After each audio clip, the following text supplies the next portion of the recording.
Hey YouTube, welcome back to Homestead in a Box. My name is Leah and I'm super thankful to have you here. Today's video, I'm going to be testing out a DIY weed killer that I've been reading about. Several people have been sharing about it, and so I figure I'd try it out and see if it actually works. I'm going to be thinning my carrots that I wasn't for sure that were actually going to sprout, and also planting some more peas because yes, the chickens did in fact find my peas. Also be updating you on my greenhouse that got destroyed and all of my tomato plants for the plant sale. If you're new to this channel, make sure to click the subscribe button and the notification bell so you get notified every week when I release new content. If you're not new here, welcome back. I'm super thankful that you're here again, and let's go. Alright, so total YouTube fail. I thought I was recording, but I wasn't recording the whole entire time. So back to what I was saying, I found this recipe. It's been all over Instagram, Facebook, Pinterest, and it is just 1 gallon of apple cider vinegar. I purchased this from Atwoods, I believe, and 2 cups of just Epsom salt, and then it says a tablespoon of dish detergent. Well, I'm just guesstimating here, a tablespoon. And then we're gonna spray weeds with it. I've read good and bad on it. Some people say it works wonders. Some people say it doesn't work at all. When I laid this gravel, I spread the gravel here. I didn't put anything under it. So in the spots where the gravel has less, I have weeds growing up. So I'm going to give this recipe a shot and see if it works. And if it does work, what a affordable weed killer recipe. So I'm gonna start spraying this.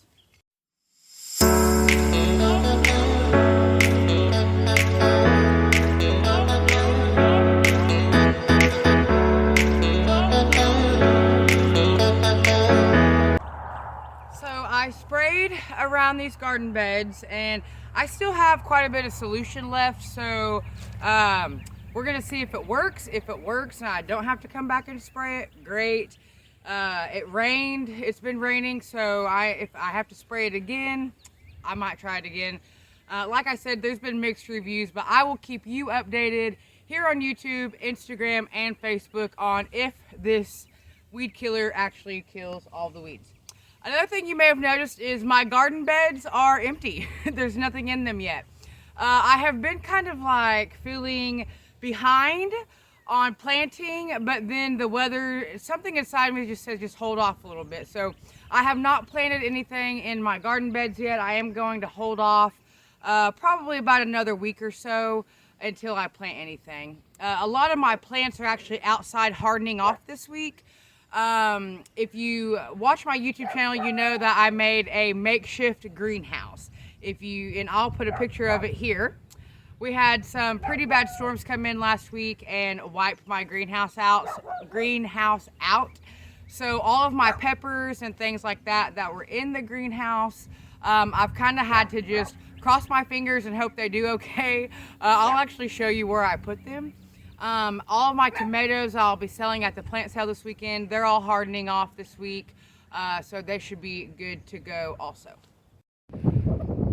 So I've actually stuck my pepper plants on top of the rabbit houses. You can see where they're kind of more yellow than green. I'm hoping that I have some that survive, but if not, I'm just gonna take it as a lesson learned. And while I'm here at the rabbits, you might as well see how big they've gotten. These rabbits are about 5 weeks old, so a few more weeks and they literally will all have their own individual pens.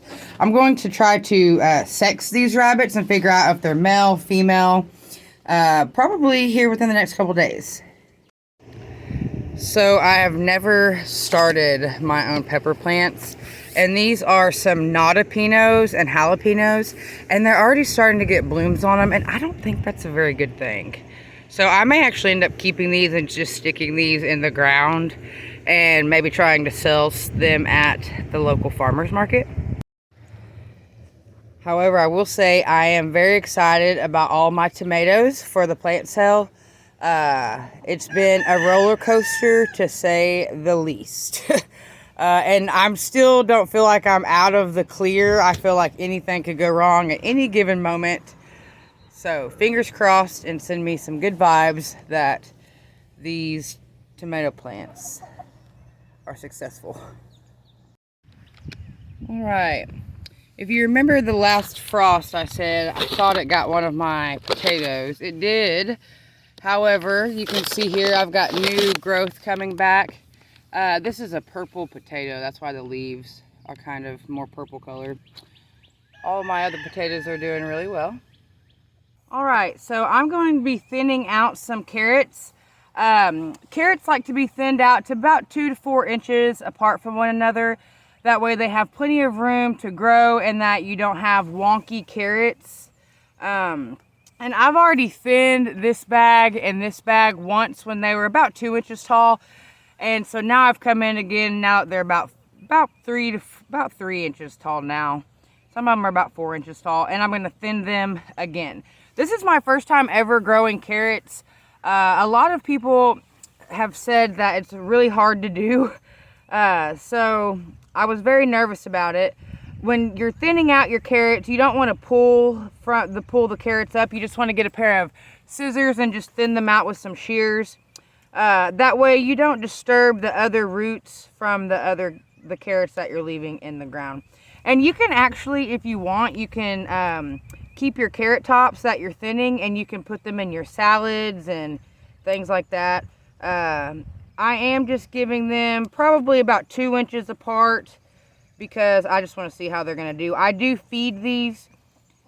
Anything that you grow in a container, you need to keep on a pretty good feeding schedule because the nutrients do have a tendency to wash out. So I do feed these carrots my rabbit compost tea.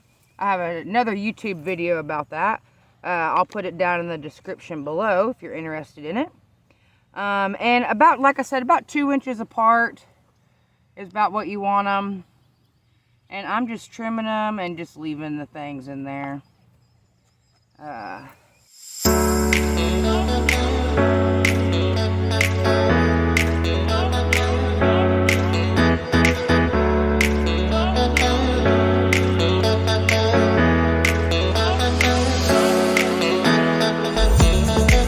Alright, so I got the carrots thinned, and if you follow me on Instagram, you'll know that the chickens got into some of my peas, and so I'm going to be planting some more peas. If you don't follow us on Instagram, go check us out on Instagram and on Facebook and follow us there for more daily content. But let's plant some more peas.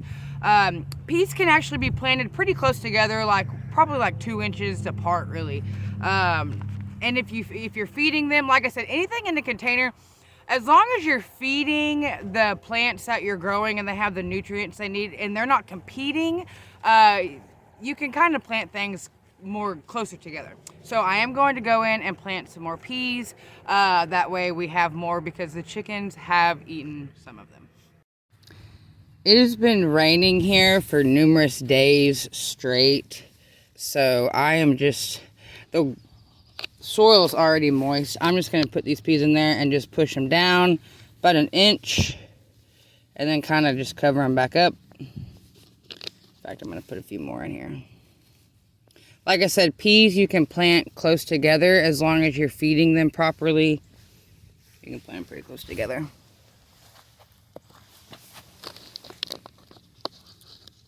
If you've got anything planted out in your garden, comment down in the comments below what you're planting.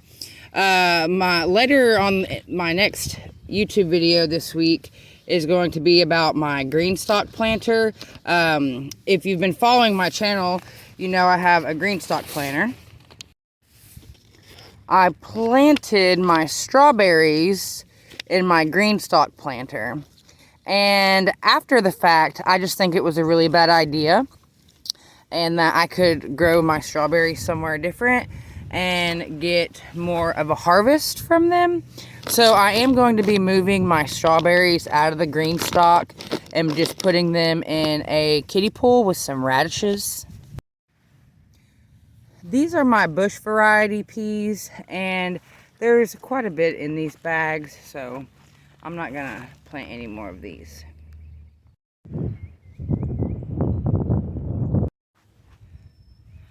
All right, YouTube, pretty quick video for the day, but definitely wanted to show you the weed killer recipe and just an update on the garden. Again, it will be probably about a couple more weeks before I put anything in the ground. Probably not next week, but the week after, maybe the end of next week. I'm really itching to get some stuff in the ground and in some more containers. Thank you so much, as always, for coming along and watching our journey. Sending you good vibes, as always, and I will see you guys later in the week.